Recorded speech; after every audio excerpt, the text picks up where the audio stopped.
The Nordic people come from places like Scandinavia, northern Germany, northern Poland, Russia, Ireland. They tend to look very light skinned, blue eyes, tall, slender, narrow noses, and light hair. So it's that imagery that they feed you with of Jesus Christ. You know, blonde, blue-eyed, slender, tall. When Christ was, if Christ was even real, Christ was from a region where he would have been pretty much the opposite of that. So pushing the idea that you want Nordic people over people of color, particularly Africans, either from Haiti or from the continent itself, to push that idea, that's a part of the war scheme of white supremacy. The war scheme is specifically against black people. It's playing on the fear, or playing off of the fears of white folks. And Dr. Frances Cress Welsing, who we've talked about on this show before, may she rest in peace, she was criticized for saying this years ago. She had the Cress theory on the Cress theory on colorism, I think it was called. And essentially that's where she talked about all of this white supremacy, white racism bullshit, which, by the way, has no leaders, but instead has systems of leadership, which is what Oni Tase and I spoke about a few podcasts ago. Go back and look up that podcast on the deficit of black leadership. They don't have one leader you could hammer down on, which is kind of the genius of their system. Instead, they have systems of leadership. All their governments, their presidents, all this kind of thing is their leadership, and that's how they are able to successfully carry out white supremacy oppression on black people.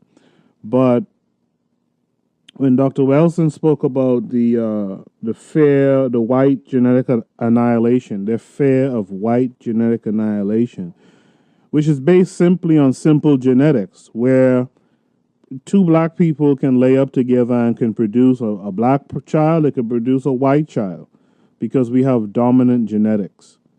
Dominant genetics encompass all genetics of color, whereas white folks could only lay down and create white folks together.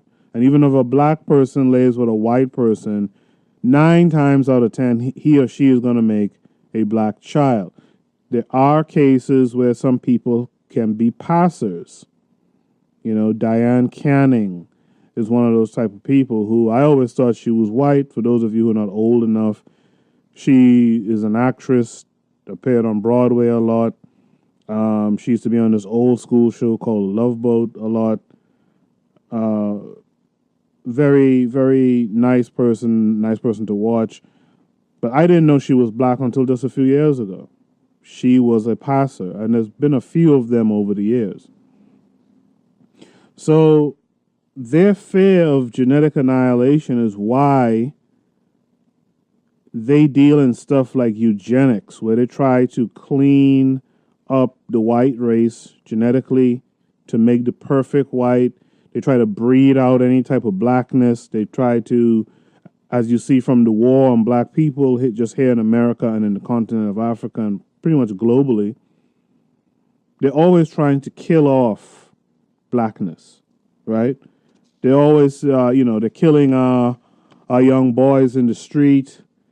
Their general conquest of black people's lands. You think of the European and his conquest of Africa, India, Australia. You think about how they funnel guns and drugs into the black community. You know, when you talk about the real Rick Ross and those kinds of guys, those guys were pawns for the U.S. government to bring in guns, drugs, and to take out money from the black community, right? So it was a war on blackness. Also, the system of white supremacy funds these wars that you see in Africa, where Africans in a region who look alike are killing one another, they fund those wars. They stoke those fires, right? They create the situations for our brothers to fight our brothers, our sisters to fight our sisters. Okay? So, once you understand that, you will understand what Trump was saying, what dog whistle Trump was issuing in that statement that he made. So, from a when you talk about this phenomenon from a historic point of view, when you go back in history, you would know that not only did Hitler have a eugenics program, you have people like Margaret Sanger, who is known for, who's the saint of Planned Parenthood. All of those things were also eugenics programs carried out right here on U.S. soil. And they're still doing it today, too. They push birth control and contraception and stuff like that in black communities. I'm not saying that there isn't some need for it, but it's pushed not with good intent. You know, in recent years, Bill Gates, the guy who started up Windows, right, Microsoft, him and his wife, the Bill and Melinda Gates Foundation, they've been pushing this thing where they've been hoarding seeds and stuff like that around the world and Europe and stuff like that. But lately they've been talking a lot about cutting down the population size of Africa because they feel it's a threat to Europe. And people got to understand these things. You know, who was it? Prince Harry or Prince William, one of those white fuckers in Britain. They also jumped on that recently, talking about how we have to limit the population of Africa because it's a threat to Europe. See, all of these things is what they worry about. They know that genetically they are a mutant and that genetically they can be erased from the timeline. We brought you into the world, we can take you out of the world, and we don't need to use a gun. Dr. Welsing used to talk about the gun being a phallus, being representative of a penis and stuff like that. But we don't need to use a gun. We don't need to use any weapon but the weapon that we have within ourselves naturally, which is our sexuality, our heterosexuality, which is the ability to procreate, to be fruitful and multiply. And they know this. The problem is a lot of us black folks, we don't know. And and this is not going to be a thing of a bashing religion at all, but we are so stuck on religion that we tend to believe that there's no way there are people out here so devious, so evil. We reserve that for someone with horns and a tail and a pitchfork in his hand type thing.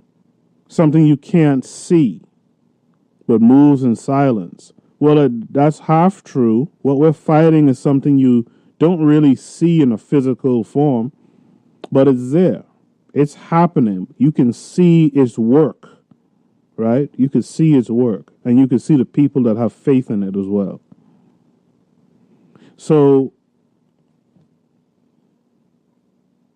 they know that globally, and I'm talking about all white folks here, I'm not just talking about hateful whites, because I personally believe that all whites subscribe to white supremacy. I've spoken about this in the past. People like to make it seem like, well, liberal whites aren't like that. That's bullshit. They subscribe as well. Their thing is they like the passive war. They like the war where you fuck us, black folks, and institutions and stuff like that. But the outright slaughtering, that's when they will have some problems with that kind of stuff. Republicans, on the other hand, don't give a shit. But I've talked about that in the past. Look up our past shows and you'll hear why I've spoken about this before. So this idea of immigration and cutting down the numbers of black folks who can come to this country is not a new one.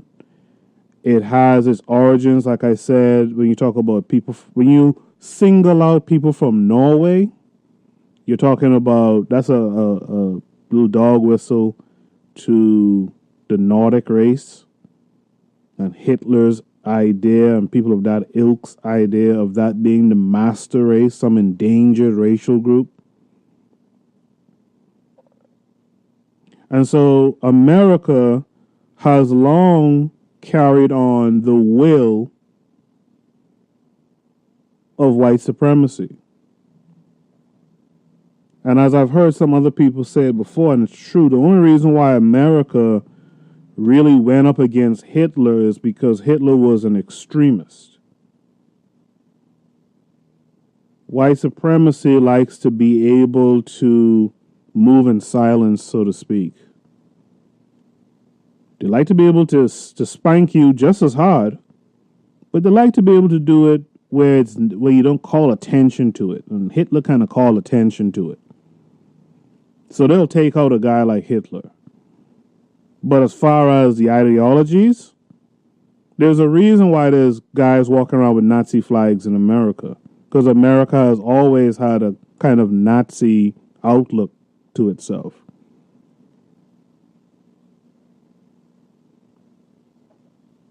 In 1924, President Calvin Coolidge made a statement saying that America must be kept for Americans.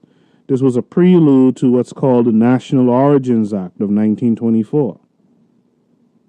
Coolidge's statement of America must be kept American was countered by Marcus Garvey when he said, Africa for the African.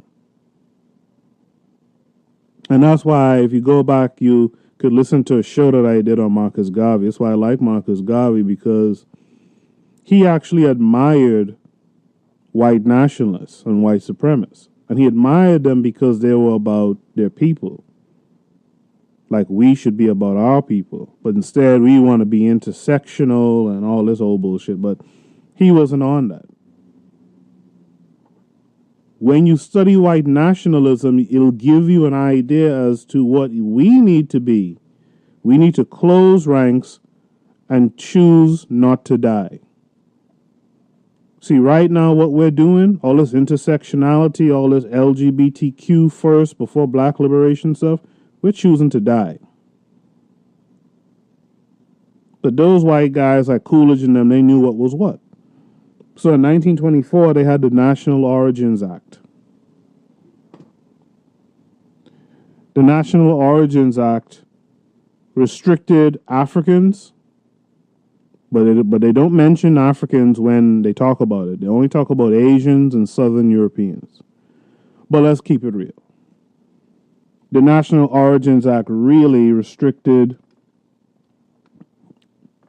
Africans first, because they restricted Africans totally. They restricted Asians except for, I think, Filipinos, because if I remember correctly, the Philippines were under the U.S. control. So they let them walk back and forth. And it restricted Southern Europeans for a time. And I'm going to talk about why it is they restricted Southern Europeans for a time. Let's do a quick station ID, and I'll talk about that on the other side. You are listening to the Bitter Medicine Podcast on KWAC Radio.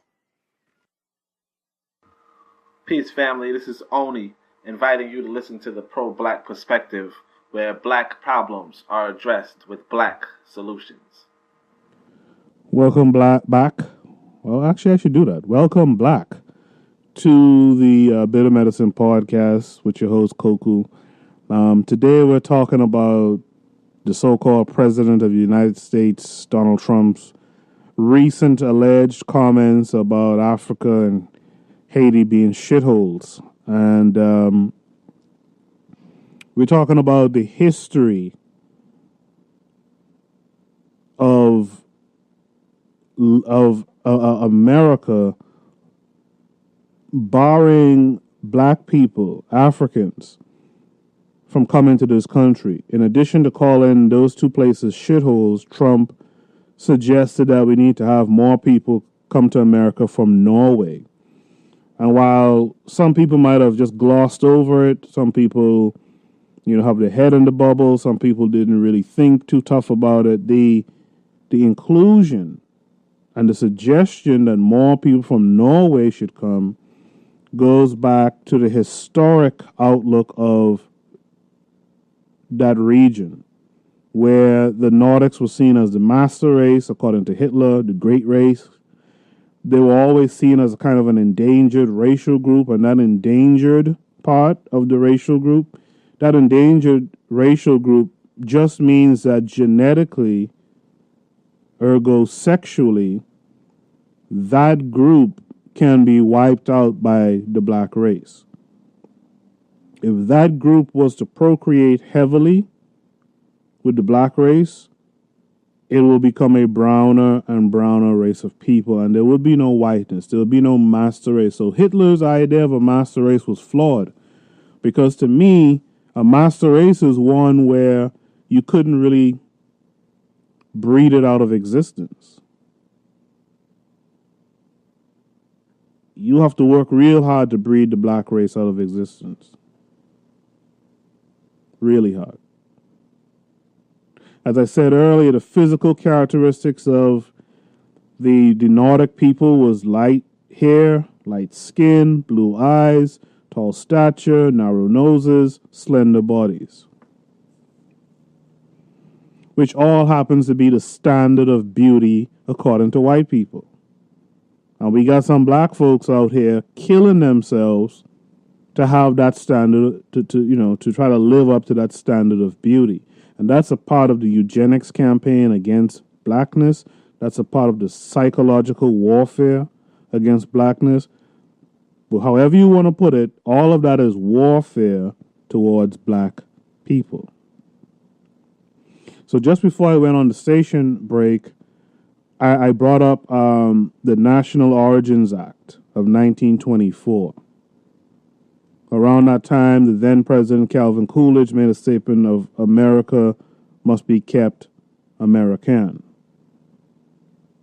which Marcus Garvey countered with Africa for the African. Right? So the restriction of the National Origins Act restricted Africans mainly. They like to just talk about Asians and Southern Europeans, but mainly it was Africans who were being restricted because no African nation, no peoples from Africa could have really come here. Some Asians were able to come, those who were being dominated by the Americans, I think like the Philippines, for example, they were able to come back and forth. The Southern Europeans, the European group that was not allowed to come here in that 1924 Act, there's a reason for it. Again, when you talk about the Nordic peoples, geographically, you're talking about Scandinavia, northern Germany, northern Poland, Russia, and Ireland. Now, why was it specifically northern Germany, northern Poland, northern Russia, etc.? It's because the southern European countries are so close to Africa that they have a historical African presence in those countries. And those peoples, those white folks, they tend to be what white people call dark white. So they're afraid that those dark whites can also annihilate their whiteness. Now that's deep. That's really deep because me personally, I see white as white. But they understood, and they still understand, that you bring these darker whites who have this historical African presence and this more recent African presence, those northern black Africans who were in those southern parts of Europe, they know that genetically, those so-called darker whites probably carry some recessive black pigmentation genes. And once they are allowed to enter into the wider group and start to procreate, all of a sudden our whiteness becomes darker and darker. So not only do we have to fight against the black man and his ability just from his loins and her loins to eradicate whiteness over time, they have to worry about these darker whites as well. And so that act in 1924 excluded them from coming to the country. That act of 1924, that National Origins Act, that went on for some years. That stopped in the 60s when they started opening immigration a little bit more and they started allowing those Italians. And if you don't know where Italy is in relationship to Africa, go and look at a map right now. And you will see and learn what is what. I've known people to go to Italy and come back and tell you how they've seen Italian guys with that kind of straight hair who were as dark as some notable black folks here in America, or the average black person from the Caribbean or from Africa.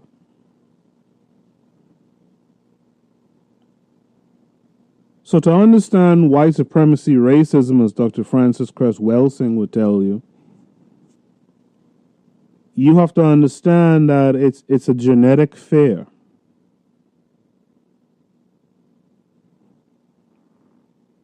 It's absolutely a genetic fear. And our procreating, our numbers scares them. When they tell you that black people in America make up 12 or 13% of the population, first of all, I believe that's not true.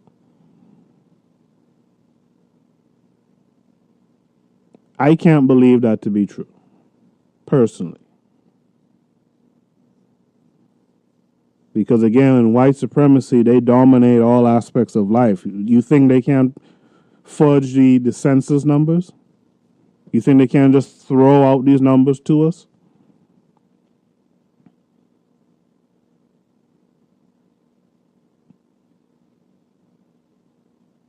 So I believe that the presence of blackness in America is even greater than what they say. And they do play the game where, and this goes back to the census stuff, they do play the game of telling certain people from certain regions that they're white in America.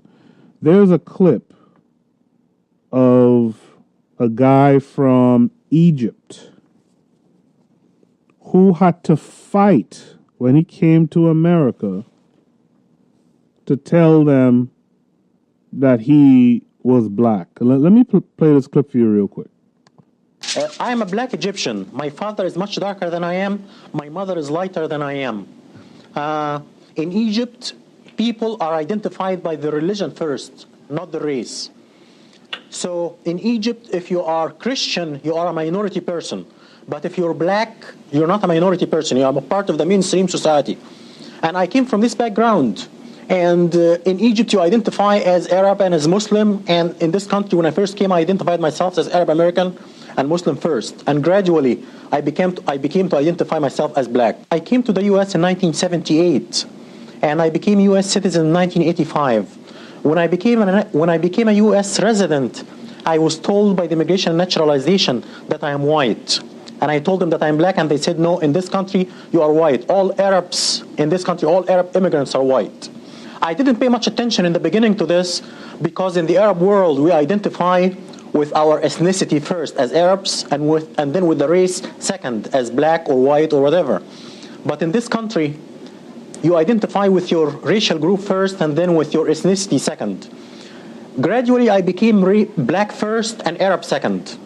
And I rejected my white classification publicly for the first time in 1987, in February, as a panelist in a function sponsored by the Association of the Study of Black Life and History in Detroit. I said that I belong to two minority groups. I am Arab American and Black American, and I'm racially black and ethnically Egyptian. I was harassed by my employer right after that. I work for a white school district. The superintendent is white. All the associate superintendents are white, even though that we provide services to 30% black population. But the organization is white and the approach is very white. The attitude towards me changed completely after I went out publicly and rejected my white classification.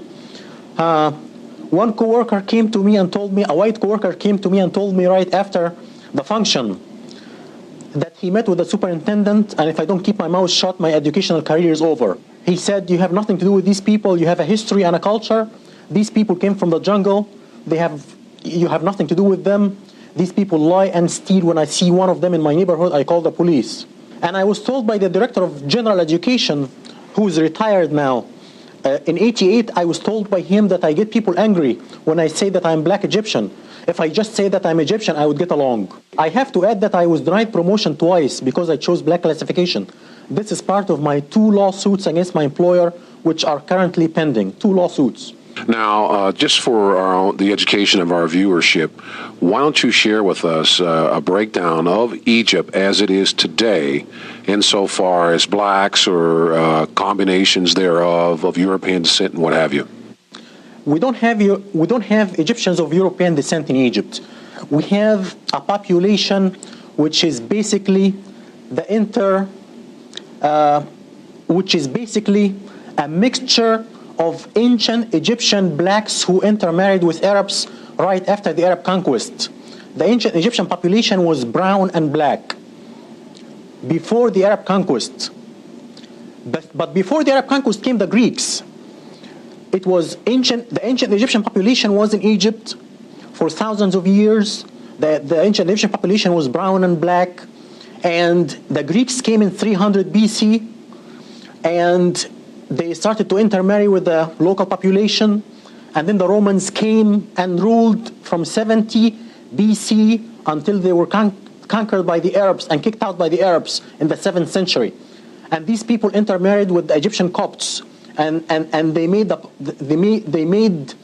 pigmentation of the Egyptians, the Copts, much lighter because of this intermarriage with Europeans. Now, you're an educator, okay. Now, how do you deal with situations when you practice your profession insofar as dealing with the mythology or the misconceptions about Egypt being a white civilization? How do you deal with that? This is a big problem because Egypt, the ancient Egyptian civilization was a black civilization, and ancient Egyptians were black according to the Greek scholars and the Roman scholars.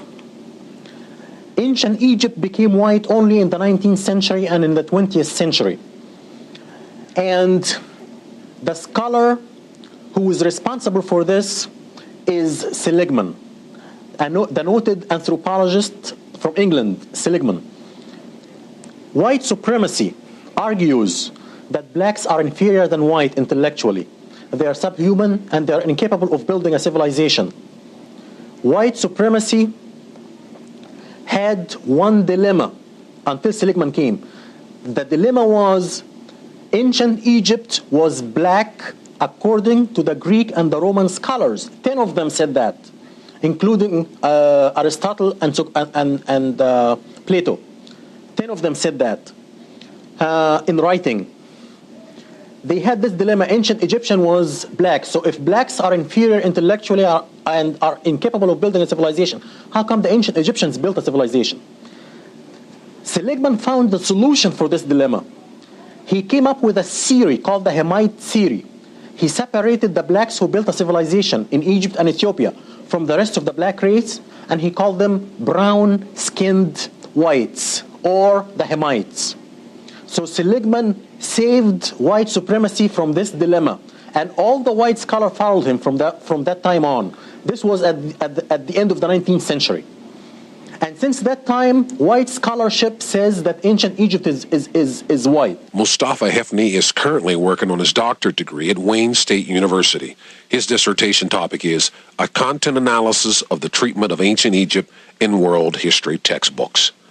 And just how far is this determined Egyptian willing to go to be classified black? I want to carry my case all the way up to the U.S. Supreme Court if necessary. And there you have it.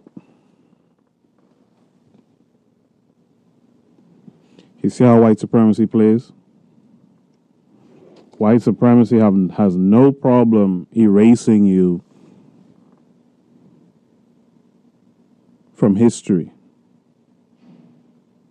If white supremacy could breed out the blackness, and they've tried, but if they could completely breed you out, they would have.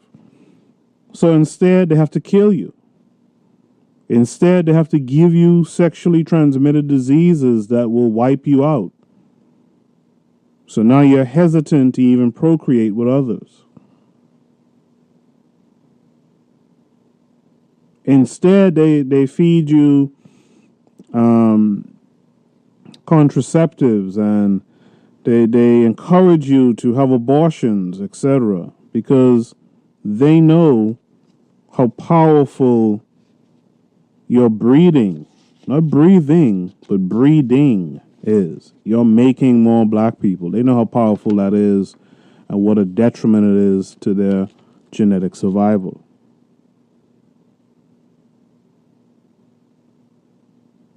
While white folks are trying to stop you from coming to America, and in your countries they have you warring against each other and killing one another, while they have you taking birth control, while they're feeding you food that makes you sterile, while the health care ignores you and allows you to die, white folks are busy trying to work out the science of having children. They're inseminating themselves. They're doing in vitro fertilization. In fact, at one point, Russia had a day for when to have sex with one another to try to have more babies. And Trump is doing his part. See, America was always white supremacist. America was always about carrying on that European outlook of master races and that type of shit. America always wanted to keep this place English.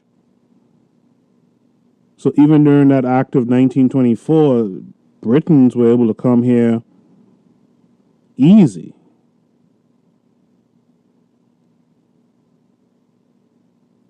So they have a roster, so to speak. They had a hierarchy of who could come to America and why. And the African person was the last to be able to come here.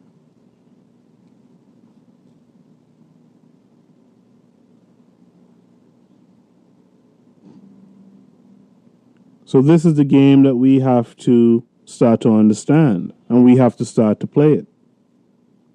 How do we counter the racist rhetoric of Haiti being a shithole and Africa being a shithole? And let's face it, if you're going to call Haiti and Africa a shithole, everything in between is a shithole that's black. Jamaica, the Bahamas, St. Lucia, Dominica, Trinidad, all that is a shithole too. The Aborigines and all of them, shitholes. So what's the crazy thing about it too? The real crazy thing about it is too, as much as they want to call these places a shithole, America and its president, the fact of the matter is that it's largely American and European policies that have those places in a bad way. America is what destroyed Haiti. Europe, including America, is what fucked up Africa and has it that way to this day. And interestingly enough, I'm going to tell you what's interesting enough about that right after this station ID. You are listening to the Bitter Medicine Podcast on KWAC Radio. Peace, family. This is Oni, inviting you to listen to the pro-black perspective, where black problems are addressed with black solutions. Welcome back to the Bitter Medicine Podcast with your host, Koku. We're talking about Trump's recent comments about Haiti and Africa being shitholes and how America should want to welcome more people from Norway more than anything, and how that's really dog whistles to white supremacists in America, going back to the Hitler days of the Nordic people being a master race, the great race. And essentially he's talking about the definition of beauty according to white folks. Even most white folks today, their idea of beauty is blonde, blue eyes, blonde hair, blue eyes, slender frame, tall, narrow nose, that kind of thing. And we were talking about how America has historically filtered its immigration to reflect that type of person being allowed to come to America over other groups of people like Haitians, Caribbeans in general, Africans. But typically when they talk about the Act of 1924, which was called the National Origins Act, when they talk about it, they talk about how it was mostly Asians who couldn't come and some Southern Europeans. When the fact of the matter, it was mostly Africans who couldn't come, because some Asians were allowed to come.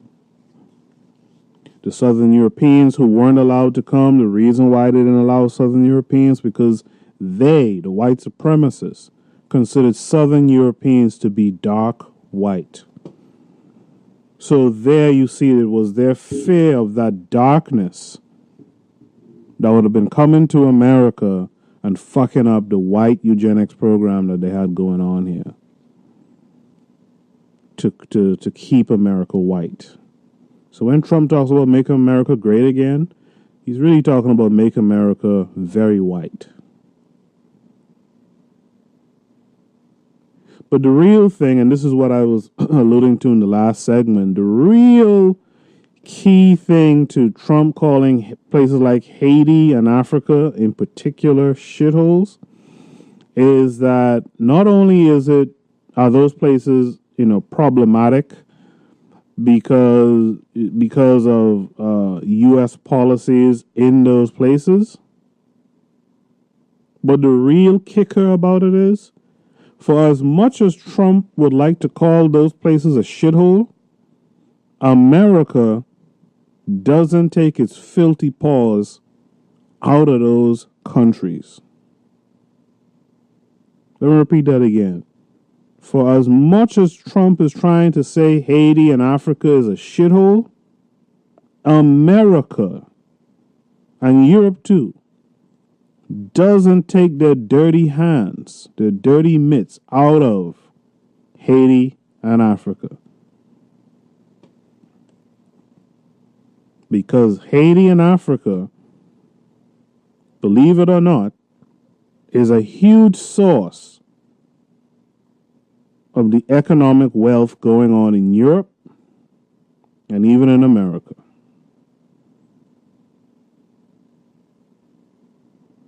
So don't let them fool you. And they're also trying to this has also been a thing in America for some time now. This thing where they try to deter black folks from going to these places. There's a reason why they're deterring you from these places. They know to themselves that even under the pressures from European powers on an Africa, on a Haiti, the people there still make some shit happen. I haven't had the opportunity yet to go to neither Haiti or Africa. But I am from the Caribbean. I could tell you I've seen the imagery from Africa. Africans have built great civilizations in the modern day, and let's not even talk about historically.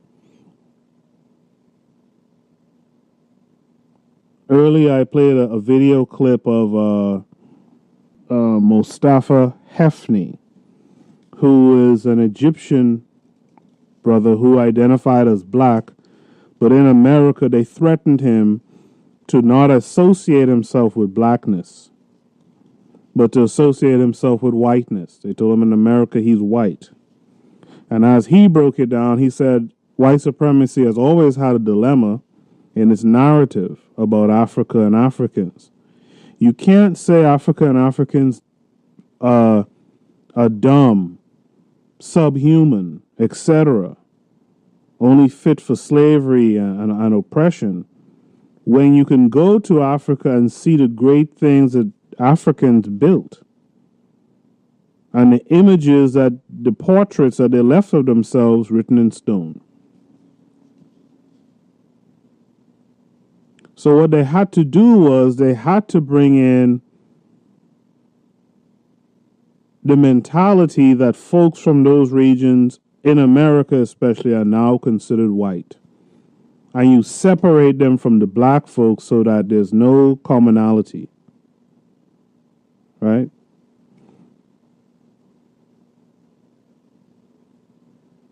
This is what America is still doing today. They're trying to make Africans here in America not even want to associate with the homeland, with the motherland. They want to tell you it's the worst thing ever. It's this, it's that. But as I understand it, from some of the people I know who have traveled back and forth to Africa several times, when you jump on a plane to go to Africa, it's full of white and Asian people. Because they know what it is. They know that it's out there where you probably can get in good and start creating some generational wealth off of African resources and off of the mindset of the African in Africa, who hasn't learned from history and will still sell themselves and their country to the European. We have to understand warfare. And we have to understand what the stakes are in this particular war. They are afraid of being wiped out and even having to be beholding to African people. They are a global minority, but they wield significant power in the world, and they wield it because we're not unified.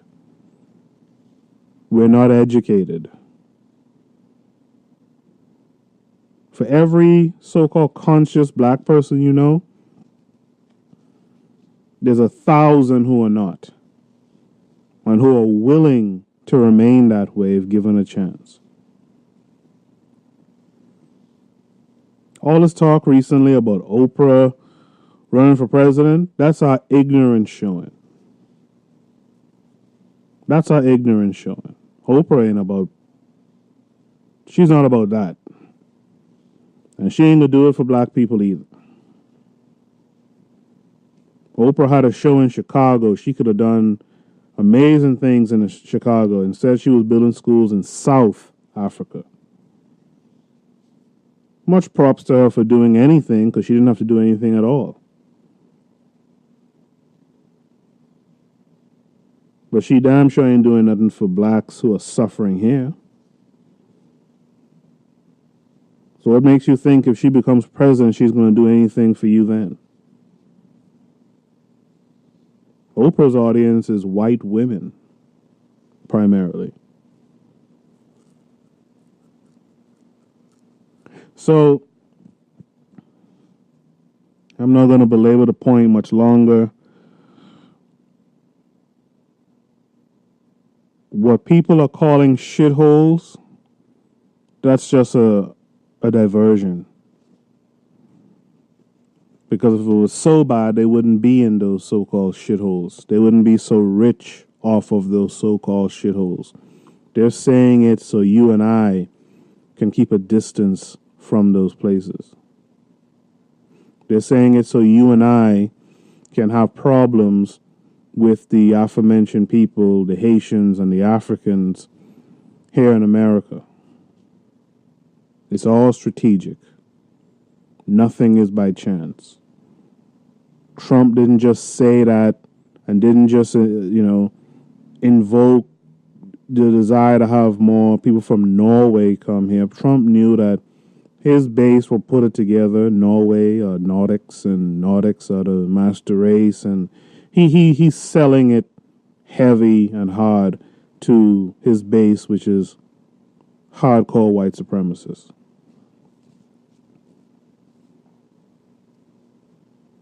So are you going to remain being fooled by distancing yourself from Africans? Are you going to continue saying, let's not be Pan-Africanists because we have nothing in common with Africans? Didn't they sell us into slavery? And all that old kind of bullshit that black folks tend to talk about, a lot about here. And I'm seeing it a lot now. I'm seeing it even in these Facebook groups that are supposed to be conscious, like the Dr. John Henry Clark Facebook page. It's full of Negroes talking about how blacks sold blacks into slavery.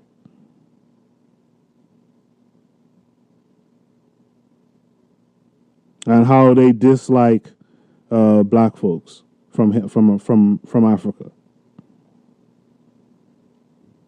So we got to wake up to what's at stake here. And how we combat all of this, we have to close our ranks, be black first, and choose to live rather than to die. Because if you don't choose to be black first in the light of this, in the face of this oppression, then you're choosing to die. And they have the mechanisms in place to kill you. Police brutality and the stuff you see in America, that's the stuff that's easy to perpetrate so that people could see the imagery of it. That's a psychological aspect of warfare. But they're killing you with the food that they have in your neighborhoods, the food droughts that occur. You can't find healthy foods too often in black neighborhoods. They're killing you with all the Planned Parenthood, birth control stuff in your neighborhoods.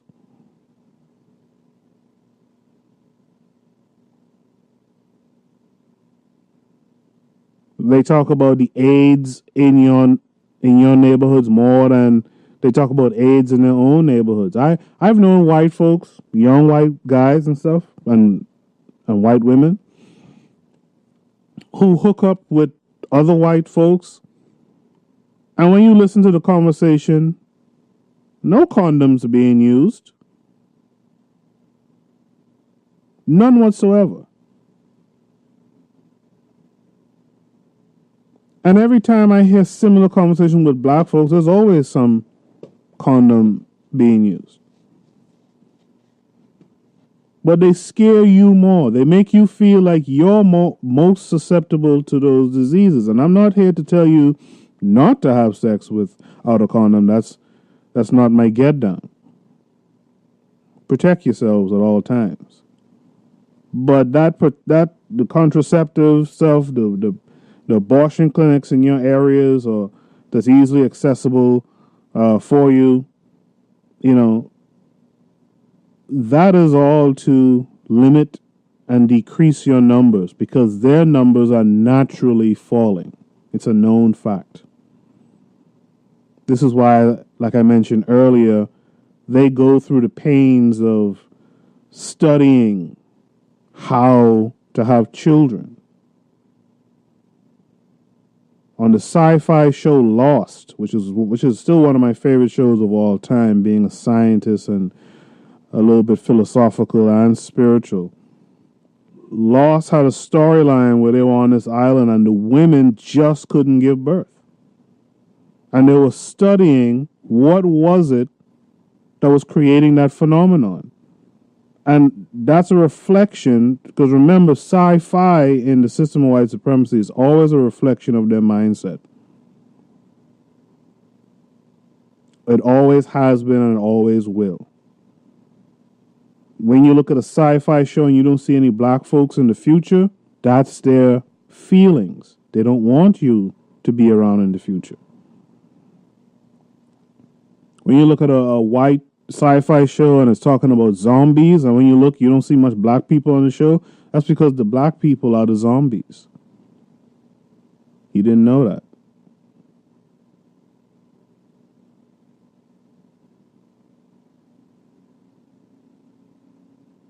When the little white boy in the recent H&M controversy was wearing a shirt that said something like along the lines that he was the best survivalist or something like that, that's how they fancy themselves.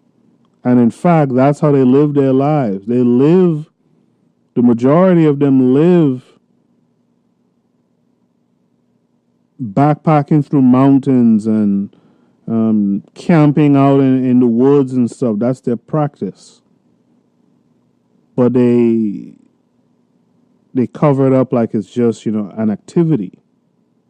And some of them just see it as an activity, not realizing that it's a part of the game. For that day when some shit goes down and they have to be able to survive out there in the woods. Whereas us black folks don't practice that kind of shit, so we would be susceptible.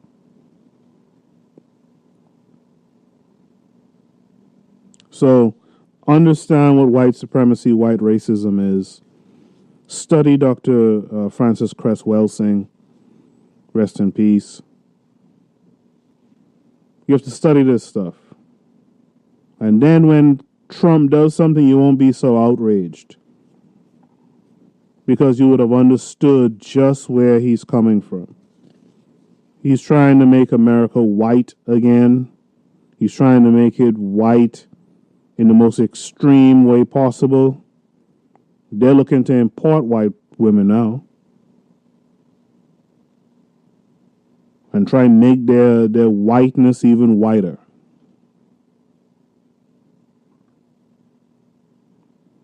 Meanwhile, they oppress black folks. They subdue blackness. They're trying to limit our numbers here in America. And in the world, as a matter of fact.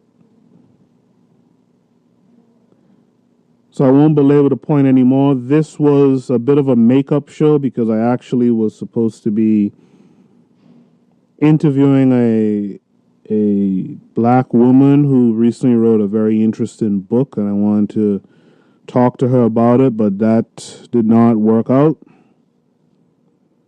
And right now, this statement by Trump about bringing in people from Norway and keeping people from Haiti and Africa out because they're coming from quote-unquote shitholes, I felt that was important to talk about too as well. So I did this show to discuss that. In the comment section, let me know what you guys think of Trump's statement about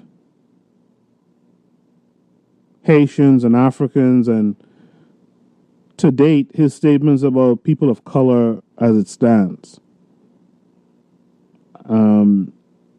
Also, let me know if you saw the correlation of what Trump said in 2018 to what Hitler was doing in his day, to what the National Origins Act of 1924 was trying to uphold. Did you see those connections? When he said that Africa and Haiti are shitholes and let's bring in more people from Norway, did you understand that he was talking about the Nordic race, or the so-called master race, or the great race that Hitler talked about? Did that become apparent to you? And if it didn't, let's talk about why it wasn't apparent to you. Because this is, at this point, All black folks need to be on code and need to be able to recognize what's being discussed in the media, how these little things are said to you or said around you and it's about you, even though it's not explicitly stated, and how it's tied to historical white supremacy. So in the comment section, please make sure to comment on those things. Also, usually I do this at the start of the show, but because of how I had to change some things around today, I'm just getting to this now in the show. I want to give a business shout out to Stephanie Renee. Stephanie Renee has a natural hair care products and more business at 1614 West Main Street in Kalamazoo, Michigan. Zip code 49006. Phone number to her business is 269-459-6535. They are conveniently located inside Cali Beauty. Once again, that's Stephanie Renee, the salon. Shout out to Stephanie Renee. If you or someone you know has a black business and you want to get a free shout out on the podcast, we're doing podcasts 2 times a week now.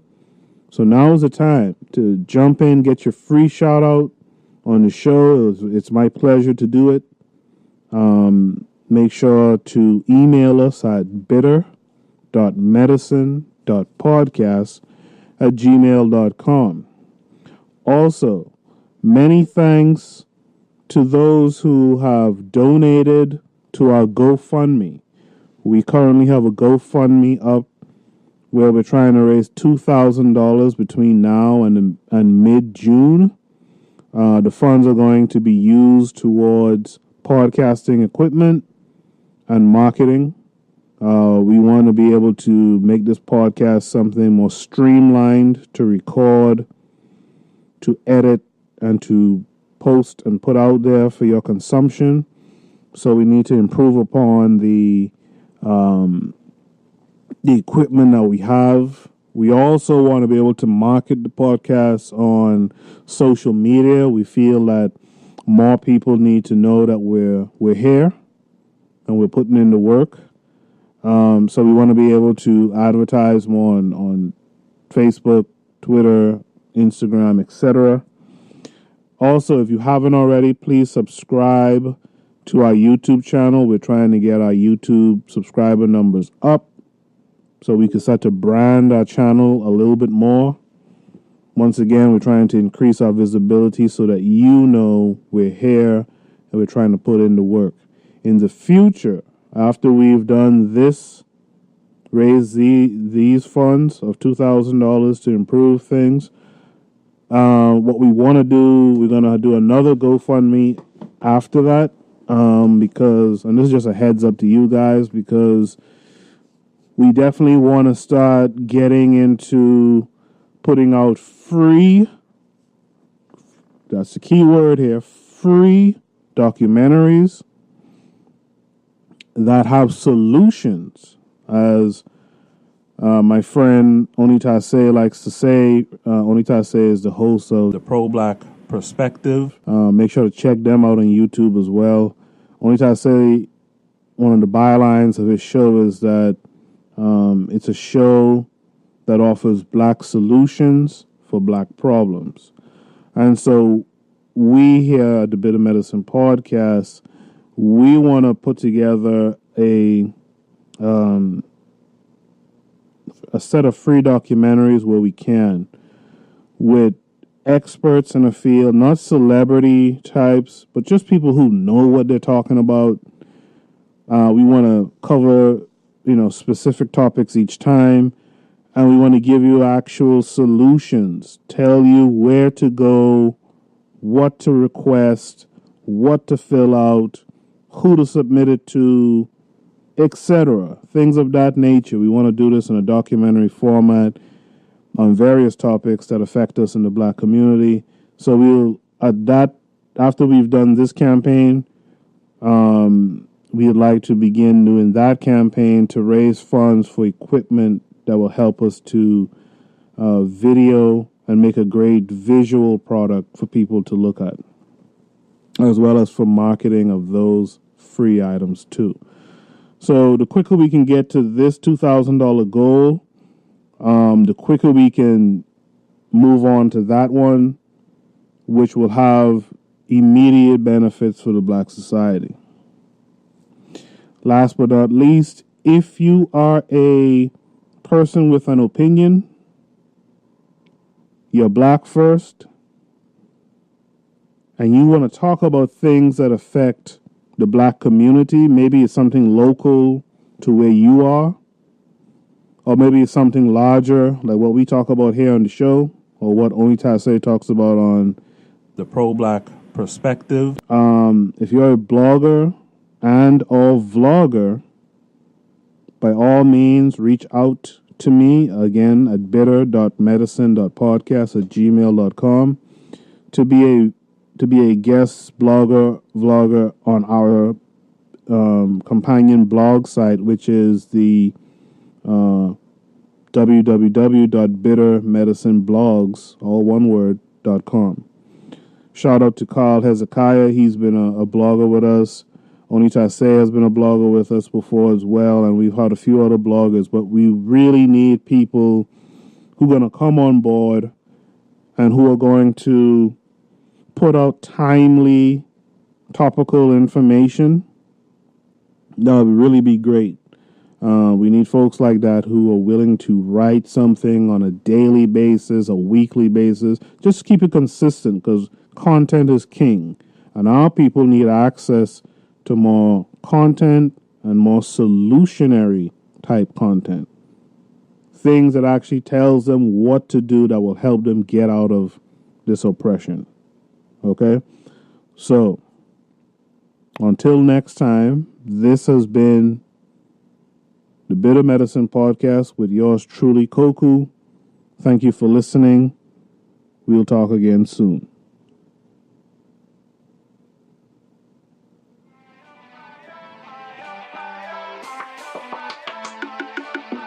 Thanks for listening to the Bitter Medicine Podcast with your host, Koku.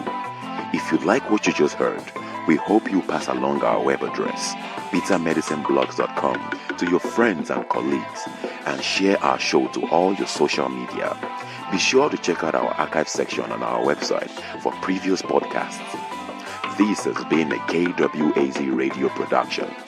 Join us next time for another session of the Bitter Medicine Podcast.